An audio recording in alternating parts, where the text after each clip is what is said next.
ہم نے کیا کرنا ہے اور کیسے کرنا ہے. خود ہی ان کو وہ موٹیویشن ملتی ہے ایسے آؤٹ کمس کو اٹین کرنے کی جس سے ان کو پھر فائدہ ہوگا. دوسری ہوتی ہے ایکویٹی تھیوری. کوگنیٹو تھیوریز میں یہ ایکویٹی تھیوری وہ ہوتی ہے کہ جو ورکرز جو ہوتے ہیں نا وہ ہمیشہ اپنا ان پٹ اور آؤٹ پٹ یعنی کہ انہوں نے آرگنائزیشن کے لیے کیا کچھ کیا اور ان کو کتنا رزلٹ ملا اس چیز کو اپنے دوسرے ورکرز کی ان پٹ اور آؤٹ پٹ کے ساتھ کمپیئر کرتے ہیں. ٹھیک ہے. اس میں ہم لوگ ویکیریس لرننگ میں بھی ہم لوگ اس کو دیکھ سکتے ہیں کہ وہ ہمیشہ کیا کرتے ہیں. فار ایگزامپل آپ وہ یہ دیکھیں گے نا کہ ہمارا جو فیلو ورکر ہے ایک اس کو پروموشن ملی ہے تو وہ یہ پہلے اچھے طریقے سے ایویلویٹ کریں گے اس کو پروموشن کیوں ملی ہے, میں نے کیا کام کیا مجھے پروموشن نہیں ملی, اس نے ایسا کیا کام کیا کہ اس کو پروموشن ملی. اپنے ان پٹ اور آؤٹ پٹ کو دوسرے ورکر کے ان پٹ اور آؤٹ پٹ کے ساتھ میچ کریں گے تو یوں ہم کہہ سکتے ہیں نا کہ دوسرے فیلو کی کامیابی کو اس نے آبزرو کیا, اس کا جو موڈ آف ورکنگ تھا اس کو آبزرو کر کے پھر وہی ان کو موٹیویشن ملے گی اور ویسا وہ اچھا کام کریں گے. تو یہ ہوتی ہے ایکویٹی تھیوری. ٹھیک ہے. دوسری چیز یہ والی تھیوری یہ بھی کہتی ہے کہ جو لوگ ہوتے ہیں نا بعض دفعہ وہ یہ کہتے ہیں کہ ہم نے کیا کیا آرگنائزیشن کے لیے اور ہمیں جو ریوارڈ ملا اور جو ہمارے فیلو ورکرز ہیں ان کو کیا ریوارڈ ملا. اگر دوسرے ورکرز کا ریوارڈ زیادہ ہے ایز کمپیئر ٹو دس تو پھر لوگ تھوڑے ڈس اپوائنٹ بھی ہوتے ہیں. تو پھر یہاں پہ چاہیے کہ آرگنائزیشن کو ایکویٹی تھیوری کو مد نظر رکھتے ہوئے ورکرز کو موٹیویٹ کرنا چاہیے, ان کو ریزنز بتانے چاہیے کہ دوسرے لوگوں کو اگر کوئی زیادہ ریوارڈ ملا ہے تو اس کو کس بیس میں ملا ہے. تیسری جو تھیوری ہے نا جو آپ لوگ ورک موٹیویشن میں استعمال کر سکتے ہیں that is a reinforcement theory. یہ لرننگ پرنسپلس کی ہی بنیاد پہ ہے. کیا اس میں آپ لوگ کیا ہوتا ہے کہ آپ لوگ کس طرح کی موٹیویشن کس طرح کی ری انفورسمنٹ اپنے ورکرز کو دے رہے ہیں, ریوارڈز اور پنشمنٹ دے رہے ہیں. یہ اس چیز کے اوپر بھی ڈیپینڈ کرتا ہے کہ انسان کے اندر یا ورکرز کے اندر موٹیویشن بڑھے گی یا کم ہوگی. پازیٹیو ری انفورسمنٹ اگر آپ لوگ دیں گے تو ظاہر سی بات ہے کہ وہ پروڈکشن کو بڑھائیں گے. اگر آپ لوگ پنشمنٹ وغیرہ دیں گے تو وہ اپنی موٹیویشن ان کی کم ہو جائے گی تو وہ اچھے طریقے سے کام نہیں کریں گے. اگر کوئی بھی کسی قسم کی آپ لوگ ری انفورسمنٹ نہیں دے رہے تو بھی ان لوگوں کی جو موٹیویشن ہے وہ ڈسکریج ہو جائے گی, وہ موٹیویٹ نہیں ہوں گے. اب گول سیٹنگ یہ بھی ایک موٹیویشنل ٹیکنیک ہے. موٹیویٹ کرنے کے لیے آپ لوگ گول سیٹ کریں نا. جب آپ لوگ گول سیٹ کرتے ہیں آلریڈی ورکرز موٹیویٹ ہو جاتے ہیں کہ ہم نے یہ والا جو ہے نا وہ گول ہم نے یہ والا گول اچیو کرنا ہے, ان کو ایک موٹیویشن ملتی ہے اس گول سے. ڈیفیکلٹ گولز کو آپ لوگ سیٹ کریں لیکن ایسے گولز ہونے چاہیے جو کہ اچیویبل ہونے چاہیے, اتنے بھی ڈیفیکلٹ نہیں ہونے چاہیے کہ کوئی ان کو حاصل ہی نہ کر سکے. آپ لوگوں کے گول اسپیسیفک ہونے چاہیے اور فوکس ہونے چاہیے کہ آپ کے آرگنائزیشن اور آرگنائزیشن کے اندر موجود ہر بندہ اس کے اوپر فوکس کرے کہ ہم نے ان کو حاصل کرنا ہے. گول کی اچیومنٹ سے متعلق آپ لوگ فیڈ بیک بھی دیں, یہ بھی آپ لوگ ریگولرلی آپ کو پرووائڈ کرتے رہنا چاہیے.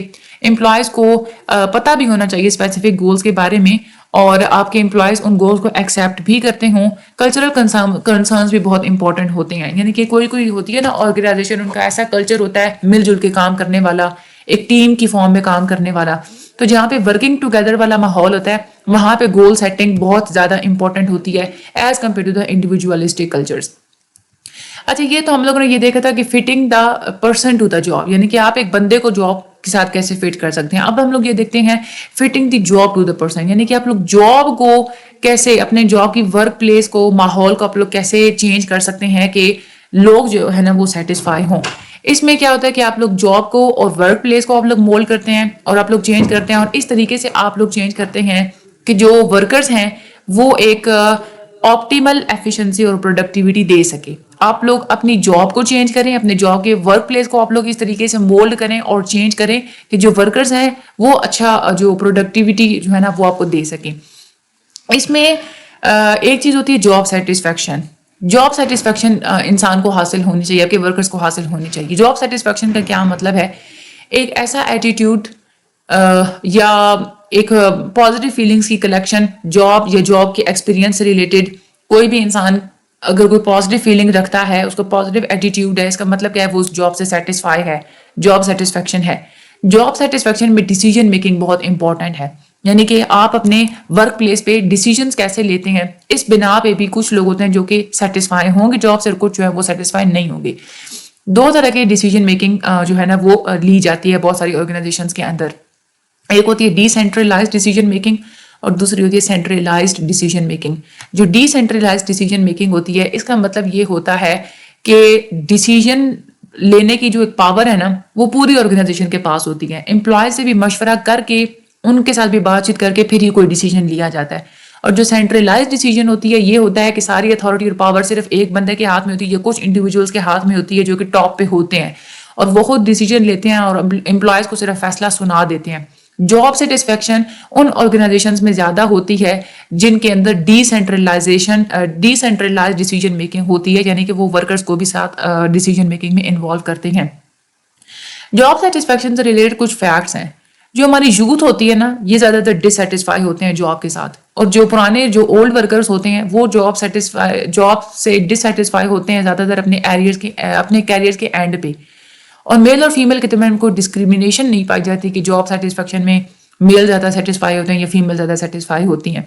اور دوسری بات یہ کہ جاب سیٹسفیکشن میں اور کسی کا جو جاب کا جو لیول ہے یا جو اسٹیٹس ہے نا یا جو پروموشن لیول ہے اس کے درمیان میں ایک پازیٹیو ریلیشن شپ ہے, جس کی زیادہ جتنی اچھی جاب ہوگی زیادہ سیلری ہوگی زیادہ اس کا ہائی لیول ہوگا اتنی ہی زیادہ اس کی جو ہے نا وہ جاب سے سیٹسفائی ہوگا, اس کی جاب سیٹسفیکشن اتنی ہی زیادہ ہوگی.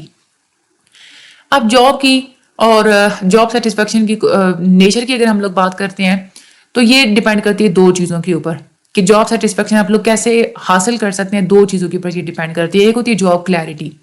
جاب کلیئرٹی کا مطلب یہ ہوتا ہے کہ ایک بندہ ہے نا آپ لوگ اس کو بتائیں کہ ہماری آرگنائزیشن کے قانون کیا ہیں اور آپ لوگ کوئی بھی آرگنائزیشن جو ہے وہ کیا ایکسپیکٹ کر رہی ہے بندے سے.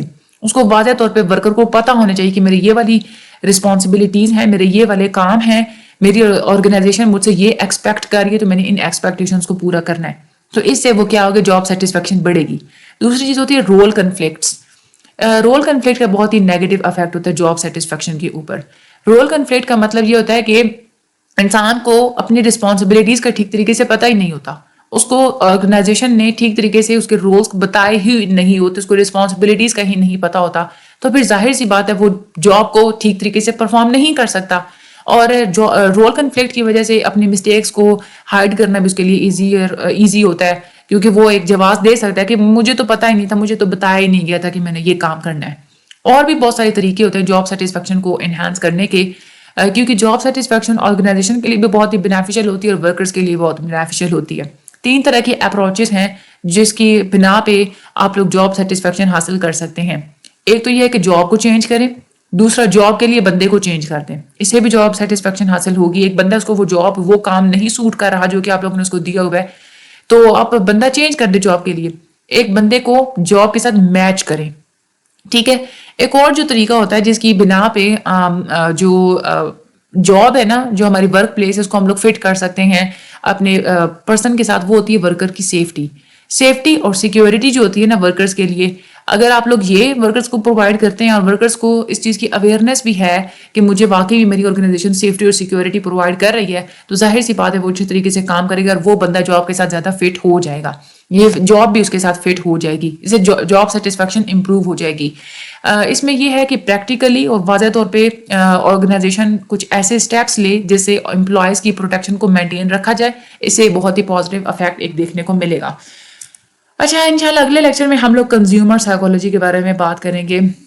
آج کا جو لیکچر تھا نا اس میں یہ جو میں نے سارا ہائی لائٹ کیے ہوئے ہے نا یہ آپ لوگوں نے ایک سے 2 دفعہ آپ لوگ بس ریڈ آؤٹ کر لیجئے گا اور اس میں کوئی رٹا لگانے والی چیز اس میں نہیں ہے. ٹھیک ہے, باقی مجھے اپنی دعا میں یاد رکھیے گا. اللہ تعالیٰ آپ سب لوگوں کی مدد فرمائے.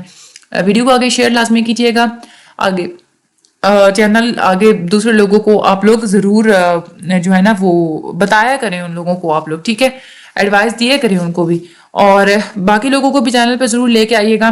جن لوگوں نے نہیں سبسکرائب کیا ہوا وہ سبسکرائب کر لیں. ڈسکارڈ پہ جنہوں نے نہیں جوائن کیا ہوا وہ وہاں پہ ہمیں جوائن کر سکتے ہیں. باقی مجھے اپنی دعا میں یاد رکھیے گا. Thank you so much.